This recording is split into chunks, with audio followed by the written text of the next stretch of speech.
अस्सलामुअलैकुम स्टूडेंट्स, कैसे हैं आप लोग। चैप्टर नंबर 2 तो हमारा कंप्लीट हो गया था फर्स्ट ईयर फिज़िक्स का। आज हम नेक्स्ट चैप्टर स्टार्ट करें, चैप्टर नंबर 3। चैप्टर का नाम है motion and force.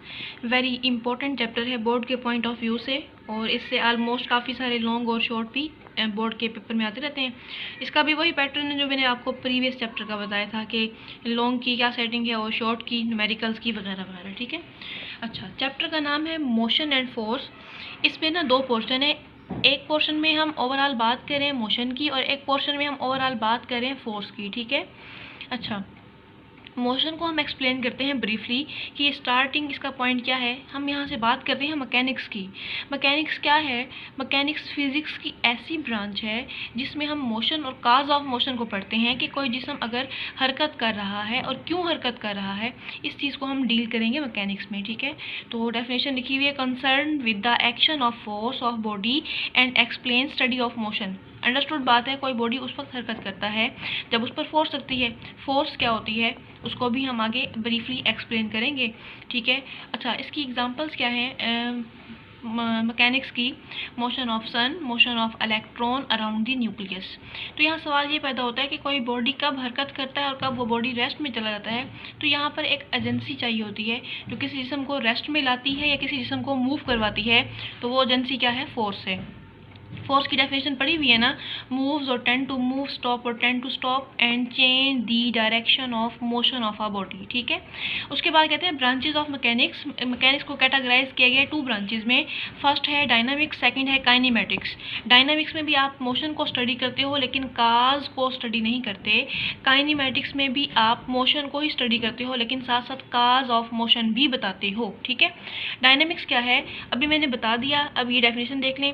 Concern with the mathematical and physical study of object under the action of force. बार बार वो मेंशन कर रहा है फोर्स होगी तो बॉडी मूव करेगा, अदरवाइज नहीं करेगा, ठीक है। And produce change in the motion of them, ठीक है। काइनेमेटिक्स अभी बताया, काज ऑफ मोशन को भी बताएगा और मोशन भी करेगा body. Branch of mechanics concern with the phenomena of motion without reference to force and mass, ठीक है। ये इसकी ऑथेंटिक डेफिनेशन है। अच्छा, उसके बाद कहता है अगली टर्म क्या है? रेस्ट एंड मोशन क्या है?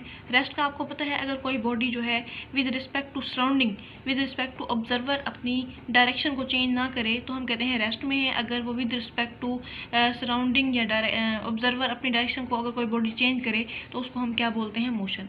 ये था इस चैप्टर का इंट्रोडक्शन, ठीक है। बेसिक जो टॉपिक स्टार्ट हो रहा है, पहला टॉपिक वो टॉपिक है किसका जनाब? वो है डिस्प्लेसमेंट का। अब हम इसको ब्रीफली एक्सप्लेन करेंगे। डिस्प्लेसमेंट क्या है, कौन सी क्वांटिटी है, अगर कर्व्ड पाथ हो उस पर डिस्प्लेसमेंट का क्या बिहेवियर होगा, स्ट्रेट पाथ में डिस्प्लेसमेंट का क्या बिहेवियर होगा। तो आइए हम डिस्प्लेसमेंट वाले टॉपिक को ब्रीफली एक्सप्लेन करते हैं, ठीक है।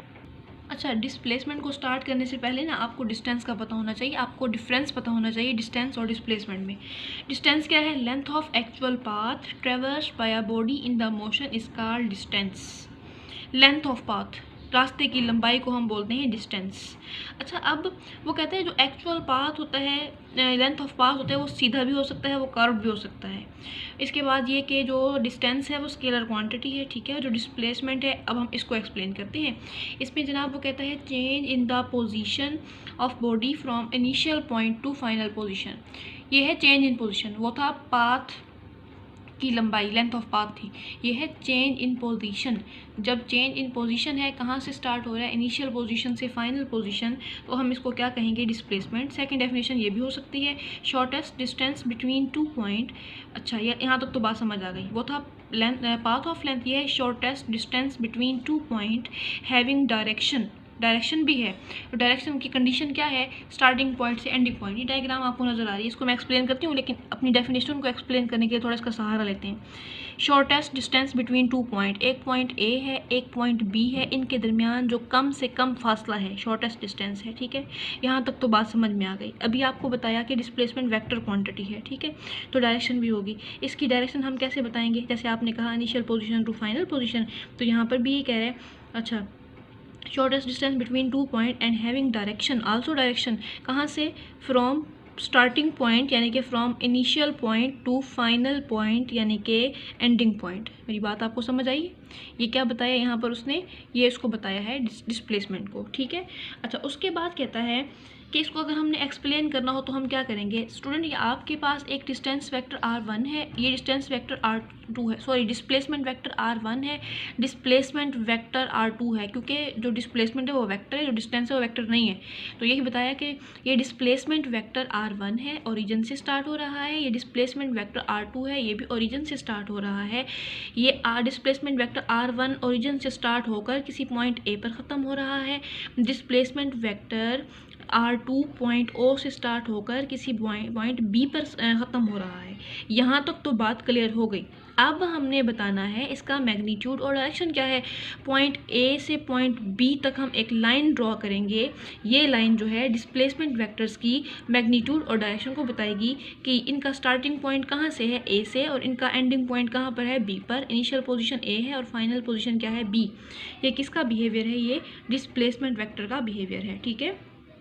अच्छा, अब अगर बात करते हैं कि displacement along the curved path क्या होगी, तो यही रिस्पॉन्स है कि डिस्प्लेसमेंट वेक्टर r1 है, डिस्प्लेसमेंट वेक्टर r2 है, a से b तक ये जो आपको एरो हेड वाली लाइन नज़र आ रही है ये डिस्प्लेसमेंट है। ये जो आपको कर्व्ड लाइन नज़र आ रही है ये डिस्टेंस है। डिस्टेंस की कोई ख़ास डायरेक्शन नहीं होती, डिस्टेंस की कोई ख़ास डायरेक्शन नहीं होती। तो ये a से b तक जो था, ये एरो हेड नज़र आ रहा है आपको ब्लैक कलर में, ये तो डिस्प्लेसमेंट था, और जो कर्व्ड लाइन थी ये क्या थी, ये थी डिस्टेंस, ठीक है।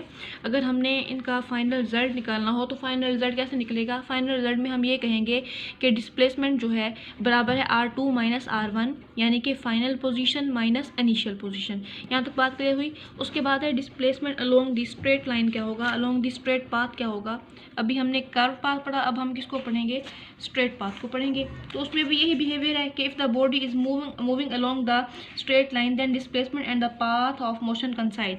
वही बात, डिस्प्लेसमेंट वेक्टर r1, आपने डिस्प्लेसमेंट को एक्सप्लेन करने से पहले आपने डिस्टेंस का ओवरव्यू लिया ना, इसी तरह वेलोसिटी को पढ़ने से पहले ना आपको स्पीड का भी पता होना चाहिए, ठीक है, कि स्पीड क्या है। अच्छा, स्पीड में कहता है the time of rate of change of distance of a body is called speed. Speed क्या है, rate of change of distance. Speed एक स्केलर क्वांटिटी है, यूनिट क्या है, मीटर। अब हम अपने टॉपिक की तरफ आते हैं, वेलोसिटी क्या है। Rate of change of displacement, displacement में तब्दीली की शरह को हम क्या कहते हैं जनाब, हम वेलोसिटी कहते हैं, ठीक है। अच्छा, वेलोसिटी का ऐसा यूनिट क्या होगा, मीटर पर सेकंड होगा। और वेलोसिटी कौन सी क्वांटिटी है, वेक्टर क्वांटिटी है। इसमें हम स्पीड में हम डायरेक्शन की बात नहीं करते, इसमें हम डायरेक्शन की बात करते हैं। स्पीड हो या वेलोसिटी, दोनों का यूनिट सेम है। जब यूनिट सेम होगा तो दोनों की डायमेंशन भी क्या होगी, सेम। यूनिट क्या है दोनों का, मीटर पर सेकंड, ठीक है। यहीं से डायमेंशन निकालते हैं, metre in term of length, और ये जो टाइम है सेकंड है second in term of time, ठीक है, t-1। ये है इसकी डायमेंशन वेलोसिटी की भी और स्पीड की भी, LT-1। ये MCQs और कॉमन है, आता होता है, ठीक है। अब हम पढ़ेंगे एवरेज वेलोसिटी क्या होती है, फिर आप पढ़ोगे इंस्टेंटेनियस वेलोसिटी क्या होती है, फिर पढ़ोगे यूनिफॉर्म वेलोसिटी क्या होती है, फिर पढ़ोगे वेरिएबल वेलोसिटी क्या होती है। ये ओवरऑल ये जो टॉपिक्स हैं, डिस्प्लेसमेंट हो गया, वेलोसिटी हो गई, एक्सेलरेशन हो गया, ये शॉर्ट और MCQs के लिए इंपॉर्टेंट है, लॉन्ग में नहीं आते होते, ठीक है। अच्छा, एवरेज वेलोसिटी क्या होती है, वही बात डिस्प्लेसमेंट की ही बात होगी विद रिस्पेक्ट टू टाइम। बस आप ये कहोगे the ratio between total displacement to the total time, ठीक है। The ratio between total displacement to the total time is called average velocity. Formula होगा V एवरेज इक्वल D/T। कहते हैं जो एवरेज वेलोसिटी है हमें क्या नहीं बताती और हमें क्या बताती है। Average velocity does not tell about actual motion between any two points. हमें ये बताती नहीं कि दो पॉइंट्स के दरमियान एक्चुअल मोशन है क्या, but to give information about the total path. हमें टोटल पाथ का बताती है, टोटल के बॉडी ने टोटल जो है वो कितना डिस्प्लेसमेंट कवर किया। अच्छा, उसके बाद कहता है एवरेज वेलोसिटी से हमें ये भी पता नहीं चल सकता कि जो आपके पास पाथ है वो आया कि स्ट्रेट पाथ है या कर्व पाथ है, ये भी नहीं पता चलता। उसके बाद जो नेचर ऑफ मोशन है कि ये बॉडी जो है स्टीडली मूव कर रहा है या वेरिएबल वेलोसिटी के साथ मूव कर रहा है, ठीक है, ये भी नहीं बताती कौन, एवरेज वेलोसिटी। अच्छा, क्या था अभी, एवरेज वेलोसिटी तो हमने पढ़ ली थी ना।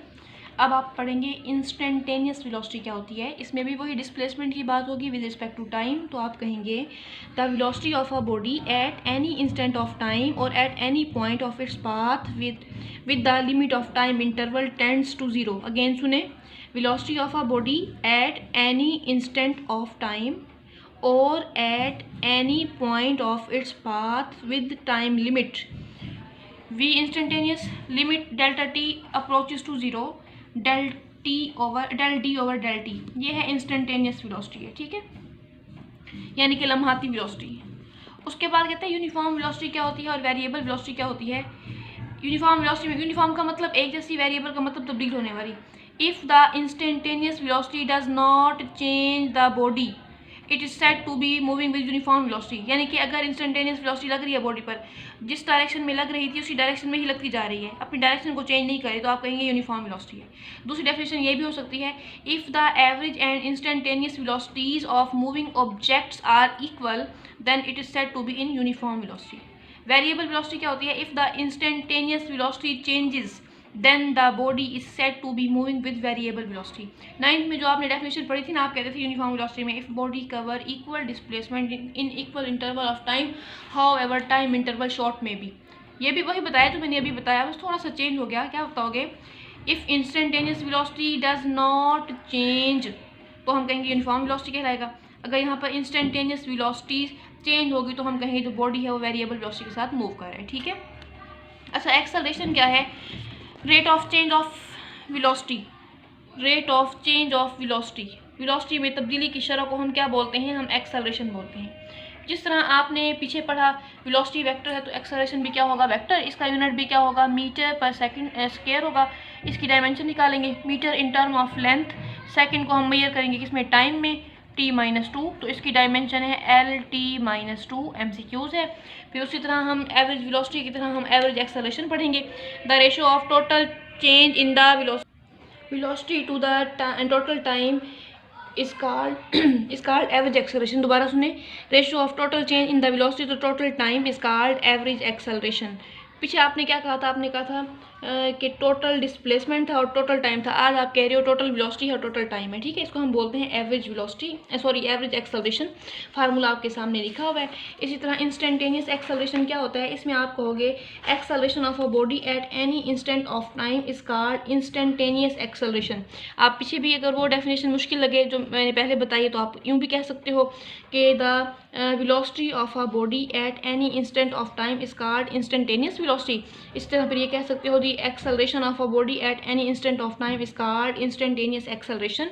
ये आपके सामने फार्मूला लिखा हुआ है, ठीक है। फिर वही बात, पॉजिटिव एक्सेलरेशन क्या होता है, नेगेटिव क्या होता है, यूनिफॉर्म क्या होता है।